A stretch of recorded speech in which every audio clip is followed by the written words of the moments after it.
Welcome back to Midco Sports Tonight. UND football is ready to open their Big Sky Conference slate tomorrow at home against Montana State, the same opponent they met to begin the conference season in 2016. Last year's 17-15 Fighting Hawks win in Bozeman was the starting point for an undefeated season and a conference title. And UND is hoping history repeats itself this time around. It's one of my favorite places to play in the Big Sky, no question.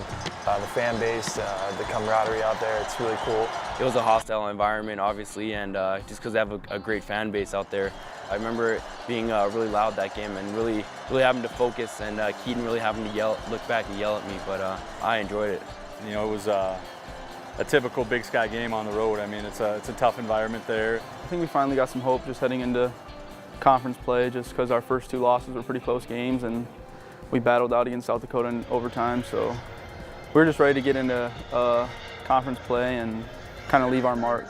Montana State was a really tough team, and we knew it was going to be a tough game. We got our hands on a number of balls, and I think Brian had one, Zach had one, Tori had one, so it was kind of it started early. It got to be a little bit contagious. That's one of the big things we emphasize here is communication, tackling, and turn the ball over, and just helps both sides of the ball. Our offense loves it when we can give them the ball and give them an extra opportunity to score. That's how it's going to be game in and game out for us, because we have the same tactics on offense and defense each game, and that's keep it low scoring on defense, obviously, stop the run, and then offense just pound it down their throat and kill some clocks. I was going in there, trying to just get some tough yards, keep the ball in our hands, just kind of run the clock out, but I pressed the blocks well in that run.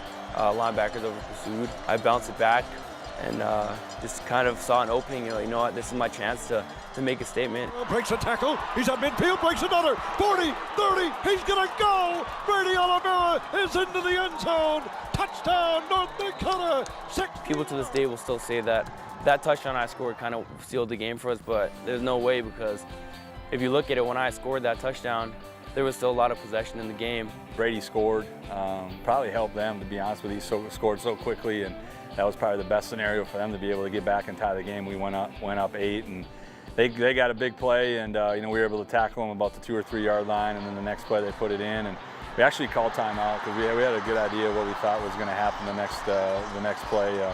So we called timeout, and our guys just really bucked up down there and made a heck of a play. 2-point conversion, handoff to Noel, and he's not in. I don't think he got in. He didn't get in. He didn't get in. North Dakota denies the Bobcats. Coach Schmidt with a great play call. Both our inside backers are filling the gap, and they had a big physical running back, and I knew I wasn't going to be able to get him up top, so just roll tackle him. Cole was just being a football player, like he always is, and just came down and filled it real nicely and finished the play off. I went kind of I was outside of the formation. I kind of scooted inside over the tight end, and I saw the hole open up, and I think O'Brien had his legs, and then I just saw him trying to fall forward, so I kind of threw everything I had in there and stopped him on the inches away from the end zone. So it was cool. That was probably one of the best plays I've ever made. One of the biggest plays in my college career, and probably my favorite. That was huge, and then they got the onside kick, so we were right back out there, and I think we got a pick is what happened. Arnell got a pick, and you kind of feel like, hey, that could have been the end of the game, and then as you start to look at the clock and the number of timeouts left, they got it back one more time. I felt like it wasn't going to end, right, with people, like different teams having possession and stuff. It was crazy. I think it was 4 possessions the last 3 minutes of the game, and that doesn't happen very often. Man, I mean, we just wanted to get off the field, and a lot of guys were gassed. I remember going into the locker room after the game, and I was like, that was the longest game I've ever played in. That was a huge turning point for us. I think we all gained confidence from it, and we all believed in each other, and that's kind of what we needed, and we left that place really happy and just ready to continue working. It was very relieving that we could finish the deal, because there were a couple moments in that game where it could have easily swung the other way. We started to get a feel for what type of team we were going to be, what our recipe was for winning football games, and that was running the football, controlling the clock, and playing good defense, and to win a close game and win 2 close games back to back like that really helped the confidence of our football team, and I think that was probably the turning point of our season last year.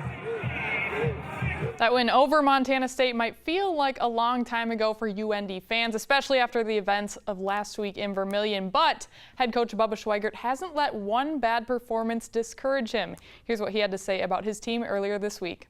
The one thing we like about our football team, we play hard. Right now, we just have to play better, more assignment sharp and more consistent. Our effort, we didn't waver on our effort. Sure, you're gonna, when it's a close game and there's bigger moments in the game, it seems like the performance level is higher. But our guys played with very good effort, and we just need to play smarter and more consistent. Well, simple as that. For more now on UND's matchup with Montana State, let's bring in the person who will be calling the game for us tomorrow on Midco SN, Alex Heinert. And Alex, it was a surprising performance for UND last week against South Dakota. How have the Fighting Hawks responded this week in practice? Well, as you just heard from Bubba, Kelly, the emphasis has been on execution for this UND team. So this week of practice, it's been all about going back to basics. I know some of the fans have been calling for more variety on offense, maybe some different looks on defense, but offensive coordinator Paul Rudolph told me earlier this week, now is not the time to experiment. They've said when all 11 guys execute at the same time, both sides of the ball have been really effective for UND, both in the past and earlier this season. They've just not all been on the same page consistently enough. And even though the team will never use that as an excuse, much of it comes down to inexperience, really, in a number of key spots because of all the injuries this season. Well, and you just touched on it, and this is kind of a bit of an understatement, but injuries have been an issue for North Dakota so far this season. So how are things looking in that regard for the weekend? It's not looking great at this point, Kelly. Of the 3 starters who were injured last week against South Dakota, both offensive tackles, A.J. Stockwell and Matt Cox, are officially questionable for this game, as is cornerback Evan Holm. If those 3 don't play, that brings the number of projected starters out with injury to 8, plus the 4 or 5 guys listed second on the 2 deep that aren't available. On the one hand, this coaching staff really does like the youngsters that are getting extended playing time, and that should bode well for the future. But as we've seen this season, the sheer number of key players out has really taken a toll on this team in the present. Yeah, it's definitely tough, but let's talk about the opposition. We saw Montana State go toe-to-toe with South Dakota State 2 weeks ago in Bozeman. What potential problems do you see them causing North Dakota on Saturday? Well, like South Dakota, the Bobcats have a very talented dual-threat quarterback that UND is going to have to contain. Chris Murray started a handful of games down the stretch last year for Montana State as a true freshman. He was the Big Sky Freshman of the Year last year, but he didn't truly emerge until 2 weeks ago against SCSU. He went for 300 yards passing, 100 on the ground, and 4 total touchdowns. UND is going to have to do a better job on him than they did against Chris Strevler last week. Now, unlike South Dakota, Montana State doesn't have a great stable of running backs, but they do have big physical receivers, and they've got a great defense led by All-American linebacker Mac Bignell, who you see here making a big play on Dallas Goedert. With that said, North Dakota has run all over Montana State in their last 2 meetings, and you know that's what they're going to try and do tomorrow. If they can do so and control the flow of this football game and really keep their defense from getting stranded on the field for chunks of time, as we've seen the last couple of weeks, they're going to have a great chance to start Big Sky play 1-0. The season really does start tomorrow, all afresh for this North Dakota team, Kelly. All right, good stuff. Thanks, Alex. Yep, you bet. Thank you.